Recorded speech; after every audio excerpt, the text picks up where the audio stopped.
Simplifying more complex radicals requires the knowledge of some rules. When you're taking the square root of a product, you are allowed to simplify that into the product of the two square roots.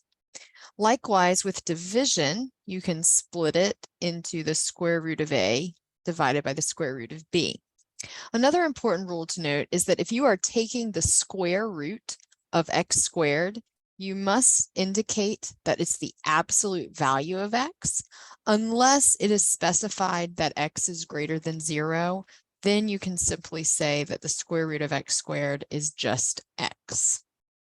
Let's practice this with some individual problems.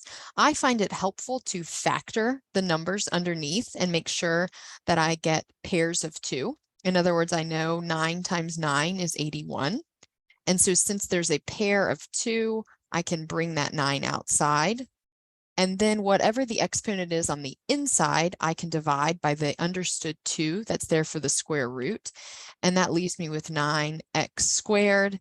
And I'm getting that from taking the 4 exponent on the inside, dividing it by the 2 because I'm taking the square root. 2 goes into 4 twice with a remainder of 0, so no x's remain underneath. As a second example, if we look here at 64x to the 5th y, taking the square root, again, 64 can be written as 8 times 8.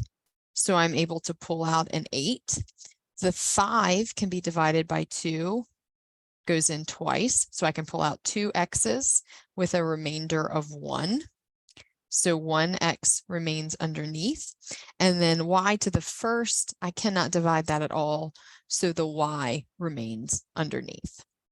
Looking at this problem, 18 is not a perfect square, but I can factor it into 9 times 2. Subsequently, I can factor that into 3 times 3 times 2.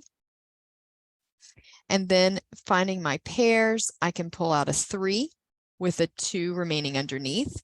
And then taking the exponent of a and dividing by 4, I get 2 a's to pull out.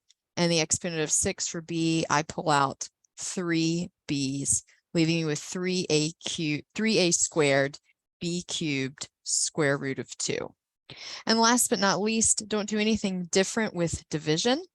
I know that 9 can be rewritten as 3 times 3. Since it's a pair, I can bring out the 3. And then up top, the 13 divided by 2, I can bring out 6 a's with 1 a remaining underneath. And then b to the 4th, I divide that by 2, and I can bring out 2 b's with none remaining underneath.